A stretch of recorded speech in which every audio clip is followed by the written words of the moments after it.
अस्सलाम वालेकुम व्यूअर्स। आज हम डिस्कस करने जा रहे हैं हाउ रिड्यूस फ्रिक्शन। फ्रिक्शन को कैसे रिड्यूस किया जाए, इसके मेथड्स हम पढ़ेंगे। इसके बारे में हम अपनी नॉलेज गेन करेंगे कि हम फ्रिक्शन को कैसे रिड्यूस करें। पहले आपने लेक्चर्स की वीडियो आपने देखी होगी, उसमें फ्रिक्शन के बारे में हमने पढ़ा कि फ्रिक्शन एक फोर्स है जो कि मोशन का अपोज करता है। अ, तो हमने उसके टाइप्स पढ़े कि स्टैटिक फ्रिक्शन क्या है, डायनामिक फ्रिक्शन क्या है।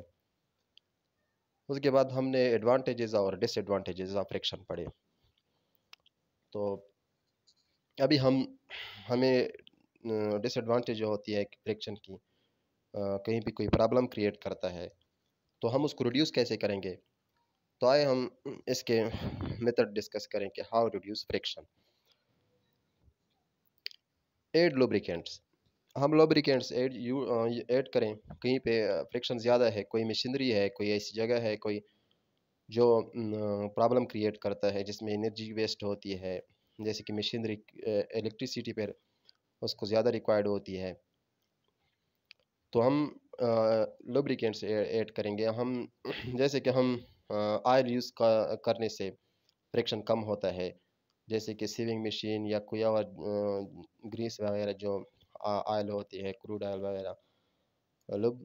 लुब्रिकेंट यूज़ ऐड करने से फ्रिक्शन कम हो जाती है, क्योंकि वो सरफेस पर स्मूथ हो जाता है, फिर फ्रिक्शन वहाँ पे कम होती है।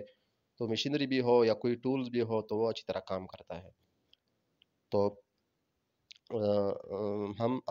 हम फ्रिक्शन रिड्यूस कर सकते हैं by adding lubricants. Make surfaces smooth. Surface जो होती है उनको स्मूथ करके हम फ्रिक्शन कम कर सकते हैं, फ्रिक्शन को रिड्यूस कर सकते हैं। जो रोड स्मूथ हो वहाँ पे फ्रिक्शन कम होता है। इसी तरह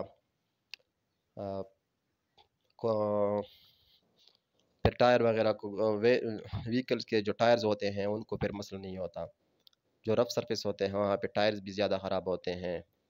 तो वहाँ जहाँ पे फ्रिक्शन ज़्यादा हो, रफ सरफेसेस हो, शूज़ वगैरह ख़राब होते हैं, काफ़ी प्रॉब्लम्स क्रिएट होते हैं, स्पीड भी ज़्यादा नहीं हो सकता किसी चीज़ का। तो हम क्या करें कि उस सरफेस को स्मूथ बनाएं। तो सरफेस स्मूथ कैसे बना सकते हैं? पॉलिशिंग से।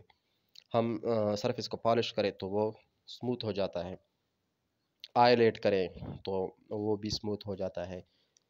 तो ये था method to reduce the friction, make surfaces smooth. तो रिड्यूस सरफेसेस कांटेक्ट। सरफेस का जो आपस में कांटेक्ट होता है, टू सरफेस होते हैं, उसका जो आपस में कांटेक्ट होता है उसको रिड्यूस करने से क्या होता है, फ्रिक्शन कम होता है। जैसे कि एरिया ज़्यादा हो, एक दूसरे के आया हो, तो उनको क्या करेंगे, जैसे कि हम जो व्हील लगाते हैं ये व्हीकल्स का कांटेक्ट रोड के साथ कम करने के लिए व्हील लगाते हैं, वो रोलिंग करते हैं। तो इसी तरह तो जो आपस में सरफेस कांटेक्ट होता है वो कम करने से भी फ्रिक्शन कम होता है। Use ball for rolling. Ball bearing use होते हैं साइकिल्स वगैरह में, या कोई और भी चीज़ हो उसके लिए बॉल बेयरिंग यूज़ करते हैं ताकि वो आसानी से मूव कर सके। तो ये भी एक मेथड है कि हम फ्रिक्शन को कम करें। तो use ball for rolling to reduce the friction. Reduce acting forces. किसी ऑब्जेक्ट पे फोर्सेस ज़्यादा एक्ट कर रहे हो तो वहाँ पे क्या हो जाता है, फ्रिक्शन भी ज़्यादा प्रोड्यूस होता है।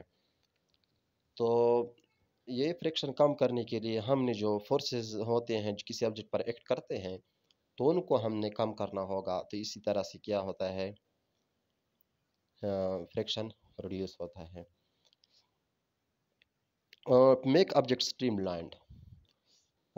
जैसे आपने गौर किया होगा एरोप्लेन का जो शेप होता है, फिश का जो शेप होता है, या शेप जो होते हैं समंदर में, इसका जो शेप होता है ये स्ट्रीमलाइन शेप होता है, क्योंकि ये फिर आसानी से स्पीड लगा सकें, स्पीड में इनको कोई प्रॉब्लम नहीं होता, तो उनका साइज स्ट्रीमलाइन बनाया जाता है।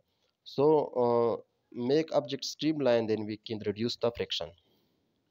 So this is today our topic to reduce the friction, how reduce the friction.